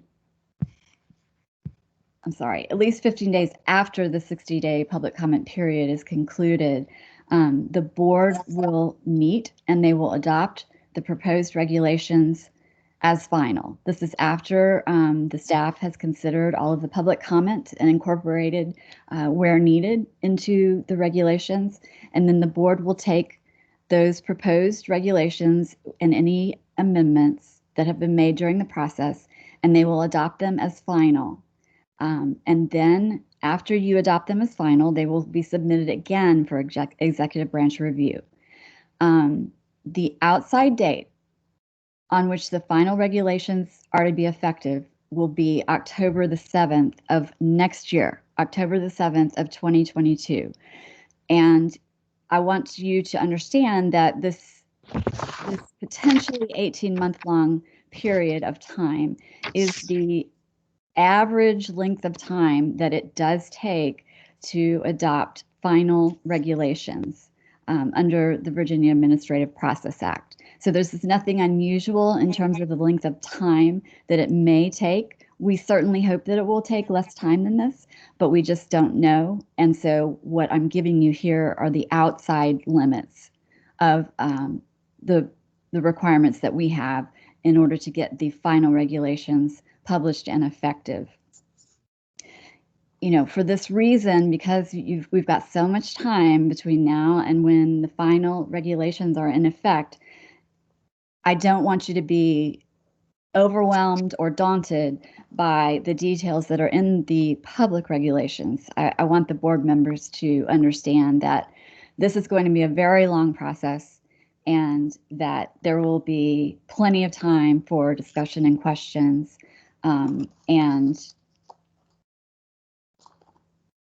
And that said, I want also for the stakeholders to understand that this is going to be a very long deliberative process that will be undertaken. And we do hope that the final regulations will coincide nicely with the actual, potentially, the opening of the operations of the casinos, although it will likely come even before that activity is up and running. I'm sorry, it took me a little longer to explain this than I intended, but are there any questions about this timeline? I just want to. Go ahead. Who's that, Ms. Martin? Yes, I just wanted to say, Amy, thank you so much for this timeline and providing clarification around what's required from us and when. This is very or extremely helpful. Good, thank you. I'm glad that it's helpful. I have one question, Amy. That is, I know we talked about these emergency regulations as being required by law, but what exactly does this mean, the emergency regulations? So in terms of the casinos and all of the regulated entities that are waiting to learn what we are going to require in our application process, these are in particular geared towards them having notice of generally what they're going to be expected to have once they are up and running. And there is a section in these emergency regs specific to the applications and what will be required in the process in which they will participate in order to get those applications submitted. That is, in practical terms, the usefulness of the emergency regulations.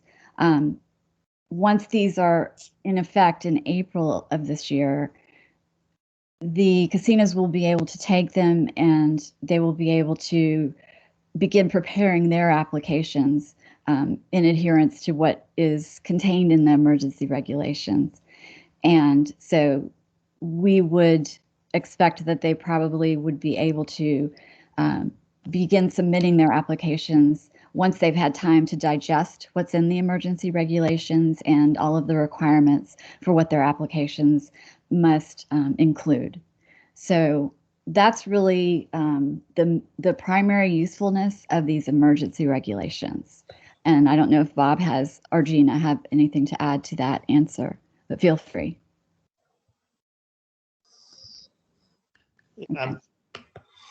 Okay, great. Bob, does that conclude your presentation? Yeah, pretty much. The one thing I'd like to mention, like, and maybe I'm repeating myself, or two things. One is that we should anticipate that there will be changes to the regulations on an ongoing basis. That is how this industry functions, and that is just something that we are just going to have to become accustomed to. As the operators begin their operations and go work through the process, we'll find that there are things that need to be corrected, that we need to that we need to address, and we should be expecting that.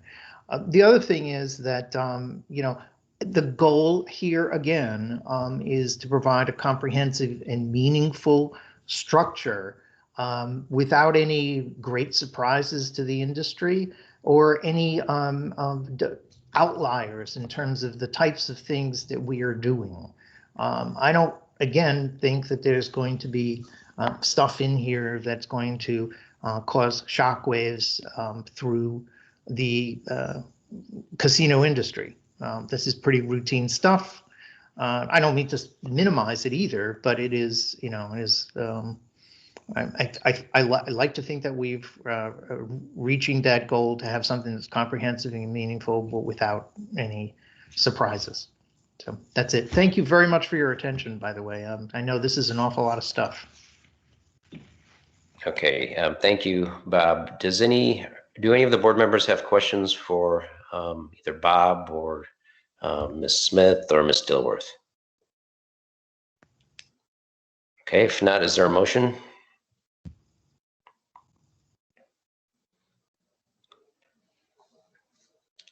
Vonda Collins, I move for the approval as presented of the emergency casino gaming regulation drafted to implement the provisions of Chapter 41 of the Code of Virginia Casino Gaming as enacted by the Virginia General Assembly. Is there a second? Kim Martin, second. Okay, all those in favor signify by saying aye. Aye. Aye. And if I may, I would also like to ask that staff be authorized to adjust. If I expect with a document this size, we are going to find some typos. I would like to correct them. They're going to be a little bit, in other words, nothing substantive, but to have the authority from the board to adjust for typographical errors before the thing is published.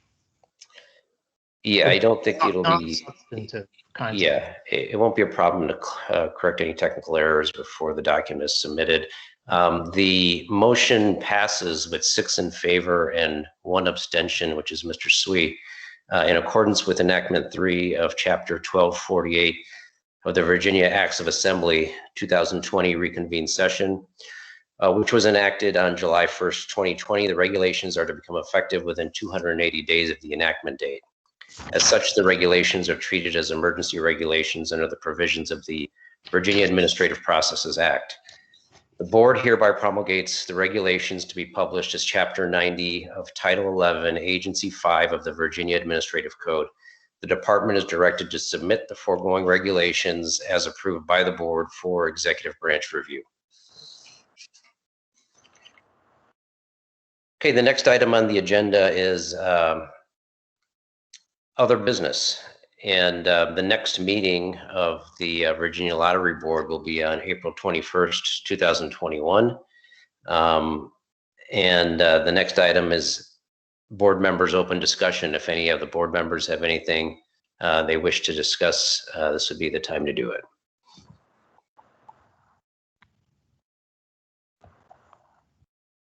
Okay, if not, then let's move on into the closed meeting.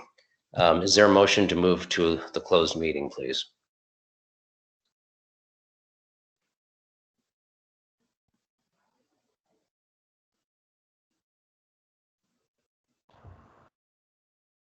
In accordance with Vonda Collins, in accordance with the provision of Section 2.23712 of the Code of Virginia, I move the board convene a closed meeting for the purpose of discussion, consideration of review of pursuant for subdivision A17 of Section 2.23711, matters relating to specific lottery game design, prize, structure, and odds of winning, and matters related to proprietary lottery game information excluded from disclosure under subdivision 11 of Section 2.23705.7. Is there a second? Scott Price, second. Okay, all those in favor signify by saying aye. Aye. And this concludes this portion of the meeting, and we will move into closed session. So if everybody can disconnect from here and connect onto the closed session link, we'll see you in just a minute over there. Thank you.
Okay.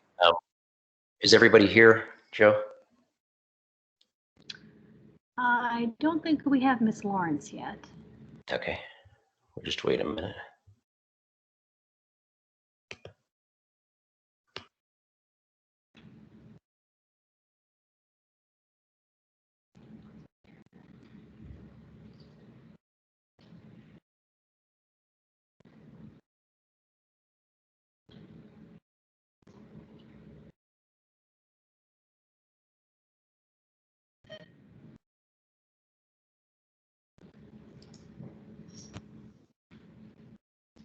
Okay, we have everyone now.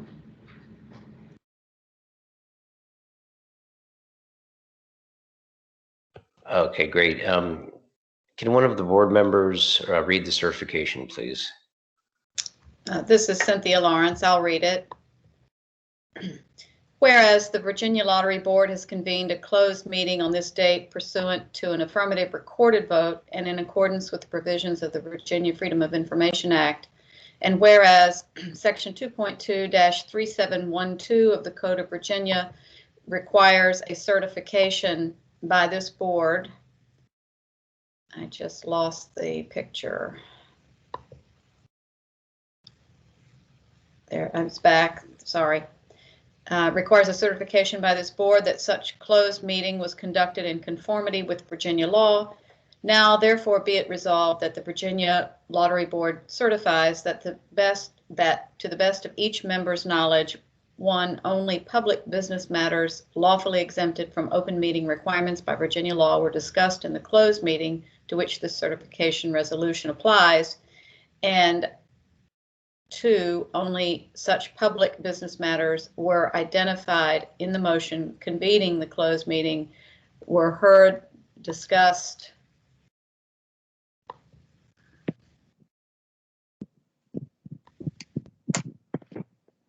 I cannot see the bottom, discussed or considered by the board. There it is.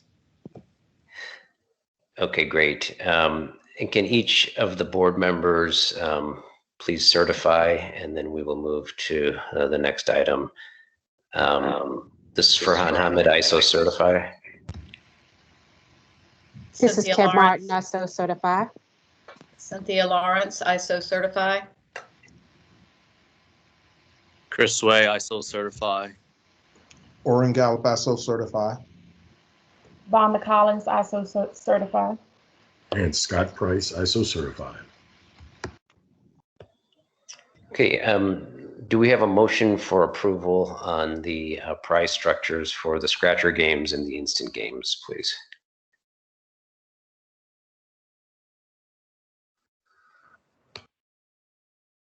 It's Chief Gallup. Motion that the prize structures for Scratcher games 2092, 2094 through 2108, 2110, and 2111 including the 0.5% price structure variance, be approved as presented in the closed meeting. That price structures for instant games 1180, 1185, and 3208 through 3212 be approved as presented in the closed meeting. Is there a second? Kim Martin, I second. All those in favor signify by saying aye. Aye. Aye. And the motion is approved. The price structures are approved by the board. And that adjourns the meeting for February 3rd, 2021. Thank you all very much. Thank you, Mr. Chairman. Nice to see everybody. Thank you, everyone. Bye-bye. Thank you all.